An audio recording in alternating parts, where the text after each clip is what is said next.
Good morning and welcome to the new edition of Better the Self segment of Dr. Lamba's Awakening Call. Today we talk about a new thing and we talk about something which you have not discussed earlier. We talk about the art of social. How this Japanese art, enables you to develop a capability and rediscover the joys of learning. The Japanese term social translates as beginner's mind, and it is essentially a paradox.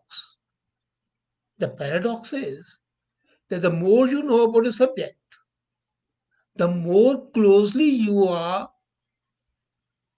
likely to close your mind to further learning.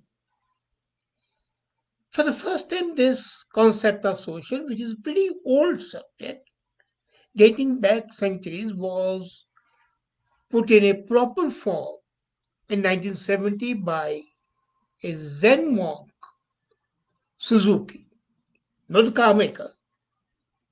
And he wrote in his book, Zen's Mind, The Beginner's Mind, that the moment people think that they know everything, there's an end to their learning and it's never there. And that's why we have segments, frontiers of knowledge. Would you believe that all these great geniuses have at one time or the other suffered from this? In 1912, for instance, the German geophysicist Alfred Wegener, he proposed, absolutely counter to the wisdom of the day, that the earth is made up of shifting continental plates. And he was ridiculed the same way Galileo was ridiculed when he said that the earth moves around the sun. Or Bruno was criticized and made to die when he talked about astronomy. William Harvey was ostracized when he talked about the circulation of blood. So the German experts, physicists, geographers, scientists, they said, well, this man has gone mad. And experts in USA said that he is, in fact, peddling pseudoscience. And later on, after decades, it was proved that he was right.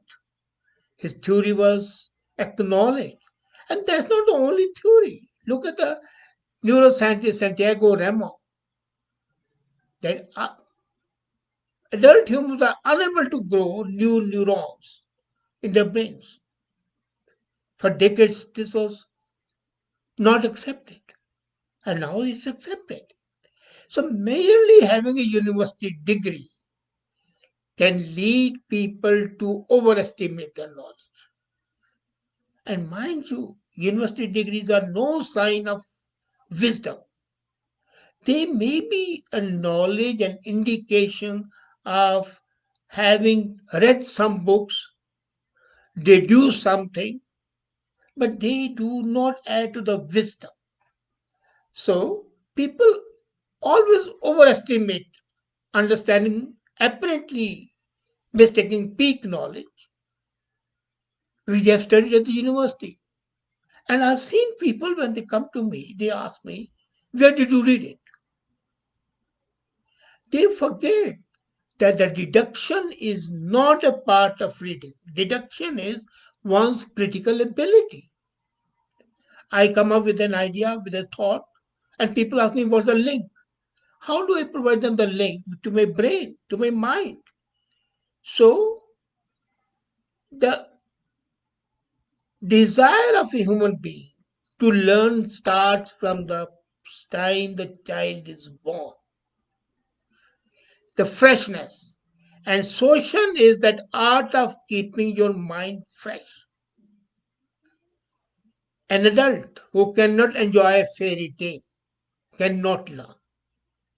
Fairy tales are, in fact, creations of a sense of awe, wonderment. And when you have a sense of awe, you have wonderment, you want to learn. We have seen that the people, when they think that they are relatively experts in a topic, especially in politics and religion, then they're not willing to learn. And the false ideas remain supreme. For example, genetically modified foods. Now, the scientific research says that they are safe, but the popular contention is they're not safe. And especially the people who hold the strongest anti genetically modified foods believe that they're harmful and they overestimate the relevance of the knowledge. I fully appreciate that even the scientists who swear by the digital food may be mistaken and can be mistaken because the future science would show that they were in the wrong. So, what you need is a sense of desire to learn about the same subject, learn about the new thing, an open mindedness, and a great willingness to be receptive to the new thoughts and the perspective of the people is extremely important. Therefore, fostering your beginner's mind will help you become more knowledgeable, less overconfident, and more willing to engage with others. And these are the traits sought by the human beings. I don't say don't be confident. I only say don't be dogmatic. And there's a difference in the two. Try to be sensitive to the other people's perspectives and needs. That will make you a better human being and a better person, in fact. What happens normally is that we think that we read something in our school, our college, our university, and we overestimate the realistic sense of our own knowledge, forgetting that what we were told might have been wrong. The Bible was already telling the earth was flat, that the sun was moving around the earth. Now, it was difficult to come out for the people out of the bindings of the religion. So, what they did, they started killing people who believed otherwise. That religion is never something static, but we make it static by our inability to see through the reality. You would have seen that there is inability to explain many things, especially to a true expert in a step by step, casual, connected manner with no gaps in your theory. And when you start telling your story, your theory, and want to tell it without gap, then you start humming and hawes. You might have seen it many speakers. That is because they're not willing to learn, and then they want to search in the depths of their mind what they want to say and want to recollect what they have learned that impacts others negatively. But if you're willing to learn and you say, oh, I forgot that, but I feel it's that way, it gives you a human trait. For example, a simple question, trivial question is asked. Say, Sabanis were a part of ancient India or ancient Rome, and you have never heard of the Sabanis. So what do? You say, well, they came from a third country to the Greece and then to Rome, and then one part traveled to India. You're confusing Aryans with the Sabine. You do not wish to expose your ignorance, and that's not exposing. Well, I've never heard of Sabine, and people have there.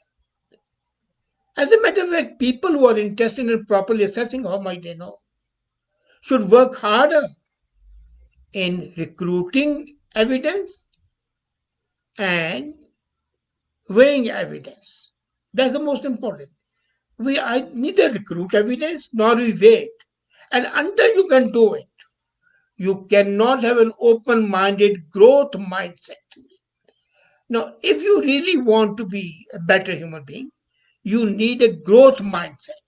And a growth mindset means that your mind has to be malleable, open to the new ideas. And that's why the Japanese are quite innovative. Indians are very innovative, especially the Indians who have not been to the universities and colleges. Their inventiveness and creativity is tremendous. So is that of Japanese. But the Japanese have what they've done is given a name for it, and that is social. Now you would see that social is a great art, and it's always inborn. As I said, the moment you want to learn new things, the day you start breathing, and slowly and steadily, it's this sense of wonderment, sense of desire to learn is killed by scholastic attitudes because most of the education is dependent on the fact that what teacher is telling you today is absolutely truth. And people then stop being aware of the gaps in the knowledge. I remember Albert Einstein writing was the one who never experiences or ceases to discover. That's the most important thing. You have got to learn and be able to seize the moment of awe, wonderment. So, how do we do it? What are the ways of learning the art of social? That's why I'm being very slow today because I want you to understand that this art of social is a great art. So, learning this enables you to be a better human being. But how to do it? So, the first thing, as I said, is have a sense of wonder, have a sense of awe. And once you have that sense of wonder, once you have the question why, how, where, most important is why. Question everything. And imagine, I'm going to say you are going out. Have you ever wondered when you see a beautiful rainbow after the rain? Why this is there? We don't. So the first thing is ask yourself why. Try to wonder at the nature, try to wonder at everything. Second, when you have any idea, then try to explain that idea to yourself and to somebody else. Don't be afraid of saying that, well, what I'm thinking must be stupid. No. Great ideas to begin with are always stupid. So explain it to yourself. Expose your stupidity. And when you expose your stupidity, you would find a way to have an open mind. Third point, which is important, is argue with yourself. Many times we read something and we accept it as the gospel truth. And that's why the power of media to sway you. Argue with yourself. And it's an essential part of human psychology that we are inclined to seek out knowledge and information that is consistent with our views. We don't want even to read or think about those concepts which are alien to our thought. But if you are arguing with yourself, if you have two bodies, the good cop, bad cop within you, then you will be able to understand. And then you will be able to come up with the ideas which challenge your current perspective. And when your current perspective of challenge, you will try to learn something new. Then recognize the fact that the intelligence is not fixed but is a continuous process. Again, I use the same phrase standing water stagnate. Have you ever seen a river stagnating? No. But have a pool and you would see the weeds coming up, the algae coming up. So don't ever think that you can't learn anything. And then, many times you would see the new vistas opening for you. The people you see really smart have always their ears and eyes open. I come across a new word, I try to incorporate it. And you might have seen I use sometimes those words in my writings to judge whether the people are perceptive enough for those words or not. Then look at the stars. Gaze at the night sky, take a walk in nature, listen to a beautiful song. Any activity that awakens the emotion of wonder in you at the enormity and the beauty of the world, that would increase your open minded perspective. Fostering social, a beginner's mind is not a purely individual effort. Now, let me tell you, it's a part of interpersonal dimension, an important social get together where you discuss your thing. Now, what happens normally, I'll give you an instance. My wife reads a lot. So she comes up with, I just, have you read it? Quite possible, 9 out of 10, 10 times I might have read it and I have read it. But there's one crucial time when I haven't read it. So she says, well, why don't you have a look at it? And it opens my mind to the new ideas, new thoughts. And I feel that this unknown cavern of knowledge has been further illuminated and lightened by this. So that is important. The pursuit of open mindedness is an ongoing concern. Never think that you can ever complete it. You need intellect to be able to expand exponentially. And for that it is necessary to have social.